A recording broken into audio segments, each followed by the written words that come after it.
يا ذا الجلال والإكرام على رسول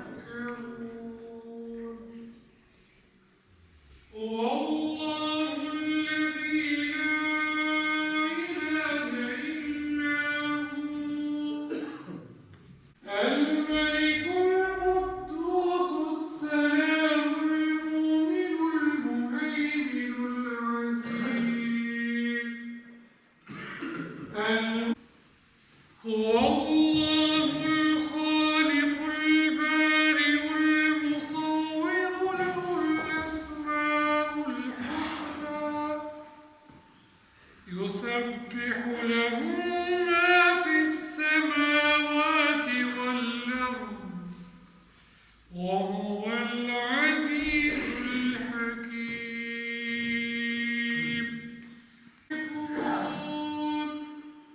وسلام على المرسلين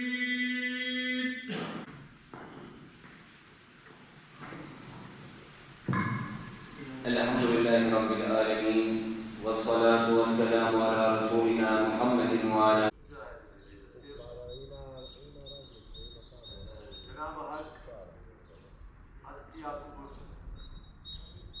şekilde kendi evlatlarımızla aynı şeyi yapmamızı istiyor. Onun için Allah. Şey, örnek alınması için olan önemli bir şey.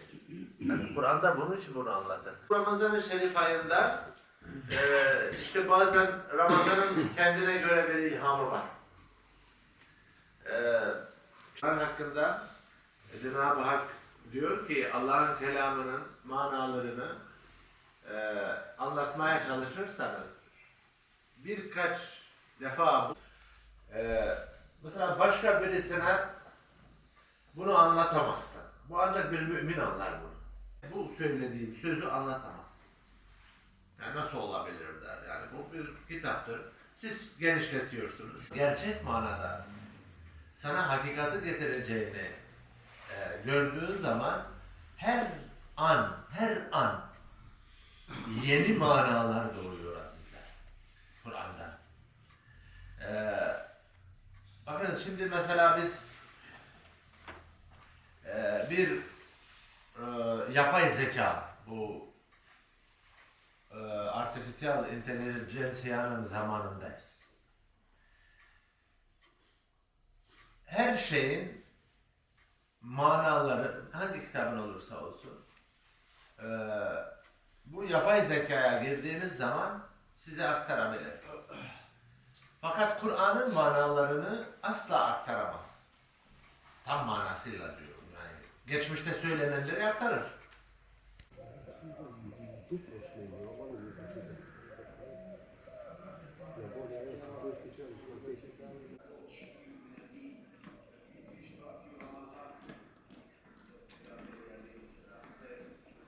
E këtij ibadetit të madh që Allahu neve në ka obliguar dhe na veçoi, na dalloi duke na praktik të shijosh pra mungesën e ushqimit, mungesën e ujit dhe ne disa orë të tyre ditëve të muajit të shenjtë të Ramazanit. Por pikërisht me këtë ne edukohemi ibadet, pos që reflekton në shpirtin tonë, pos që toj edhe në nevojën e tjetrit pra është një ibadet i cili ka nevojë Zoti e ka sprovuar atë me fukarallën, ndërsa ty Zoti të ka sprovuar me pasurinë e dhënies. Dhënia është edukim nga ana e Zotit që muslimani të ndajë pasuria e tij. Nuk ka vend ku përmendet namazi, kemi thënë, aty e kemi edhe dhënien e lëmoshës, ndarjen e zekatit për ata të cilët ju takon ai.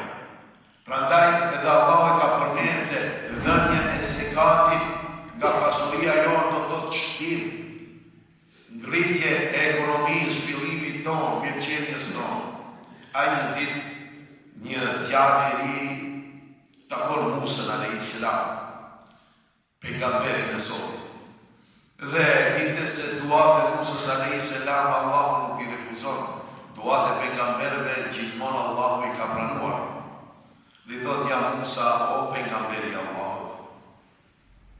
Jam I lodhur nga pjesa e ekonomisë ku Allahu më ka rënduar.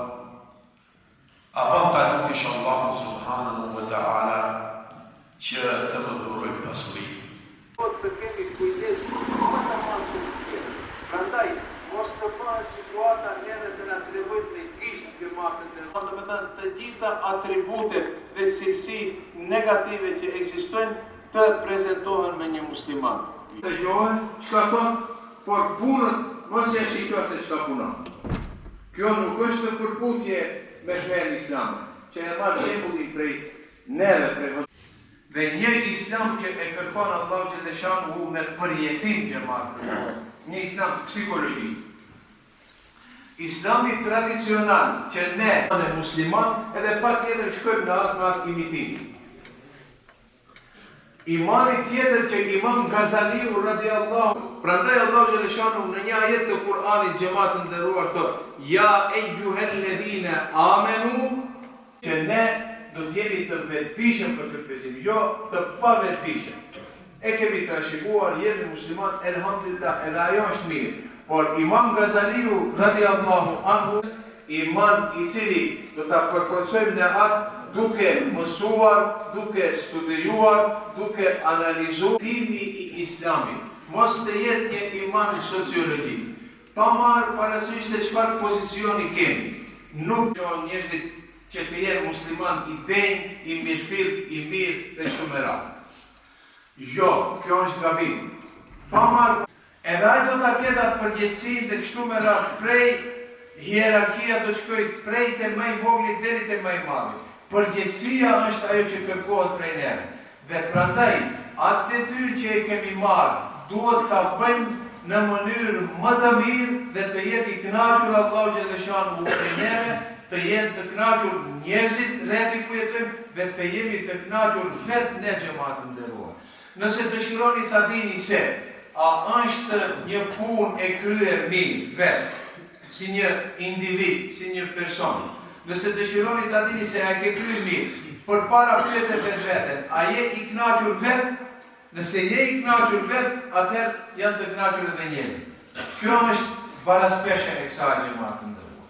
Prandaj, besimtarët, të cilët e kanë imanin taklik të imituar, një iman të imituar, atë imanin duhet të arrijnë në një iman të përforcuar dhe me bindje të lartë Allahu xhaleshanuhu, sepse sot në botën moderne xhamatën nderuar, të gjithë fajet që ekzistojnë, dikush tjetër I punon fajet, krejt duhen t'i hudhin në adresë të muslimanëve. Prandaj duhet të jemi shumë të kujdesshëm në këtë drejtim. Muslimanët, nuk I punojnë muslimanët, por fajin u avodhin muslimanëve. Prandaj xhamatë qëndrojmë stoik me hapa të sigurta në këtë. Sepse Përkoshme, I ditë pra të transferohemi nga kjo kohë, do t'inam këtë lukse dhe televizionet, këtë pozitat, këtë pozicionet që I kemi në shërbëri, do t'alëm në lexim të Kuranit se qasë dhe ka kështu me radhë. Themi I badet në nëzbuton, çdo vepër të mirë dhe të hajrit, ta bëj atë për hir të Allahu xhaleshanuhu ve xhelalu, shpërblimin dhe dhuratën e kësaj vepre. Prandaj Ibn Abbas radhiyallahu anhu në lidhje me këtë pra përmend një hadith apo një porosi që vjen nga Muhamedi alayhi salatu wassalam I ditës së Bajramit. Allahu xhaleshanuhu ve xhelalu I lëshon të në mesin e besimtarëve, në shtëpitë e besimtarëve, në xhamitë e besimtarëve, në çdo vend ku ata në këto momente kur Allahu xhaleshanuhu I lëshon mirësitë dhe gatitë e tij, lëshohet një thirrje, lëshohet një zë nga ana e melekëve, duke u thënë apo duke u dërguar mesazhin besimtarëve. Ja ummet e Muhammed, o ummeti Muhammedit alayhi salatu wassalam, pra një thirrje që na drejtohet neve të nderuar të pranishëm, neve të cilët ja kemi dhënë besën Allahu xhaleshanuhu se do të qëndrojmë besnik ndaj jetës dhe bitarisë së Muhammedit alayhi salam dhe si ummeti I tij do të vazhdojmë të funksionojmë në jetën dhe në përditshmërinë tonë. Ukhruju ila Rabbin Karim, dini të nga shtëpitë tuaja, praktisni shtëpitë tuaja në këta momente sepse para jushtë është një dhunti, është një mundësi e veçantë që të fitoni shpërbime të mëdha nga Allahu xhaleshanuhu ve xhelaluhu. Pjesa atyre shpërbimeve thot është se Allahu xhaleshanuhu ve xhelaluhu thotë u afal kapimet apo lëshimet eventuale në këta momente një grupi të madh të besimtarëve.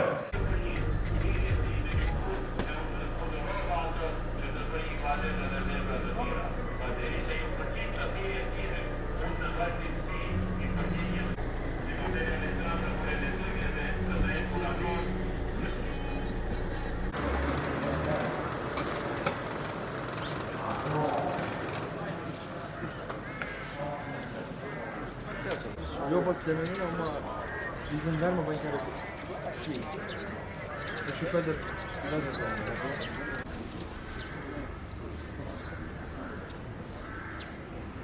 Drita që shëndriti nga dritare tona të syfyreve, si që në mesin ton të gjeni traktar. Nëse një e tyre, as të si nuk keni mundësi të gjeni njerëz të cilët të shesin identitetin e tyre. Pse? Për shkak se për hir të Allahu xhaleshanuhu fitim kundër ushqimit dhe pijes.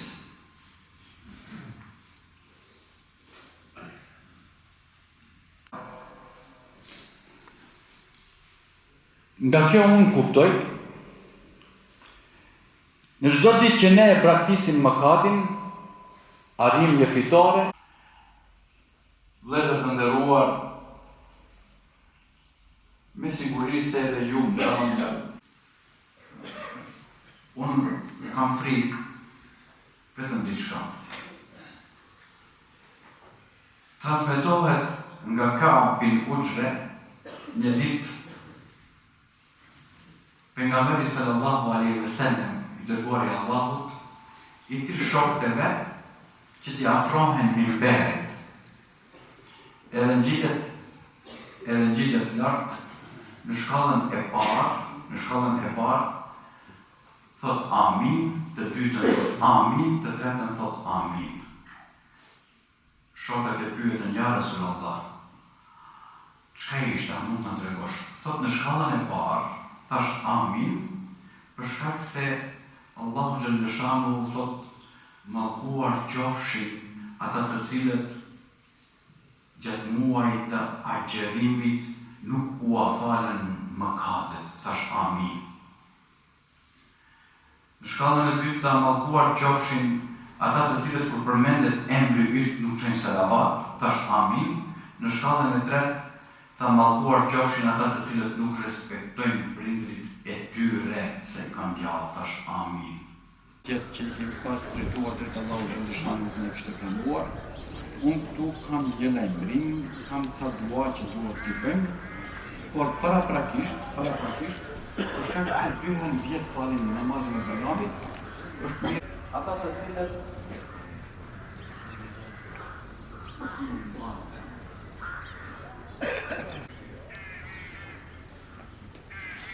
kush bën një xhami, Allahu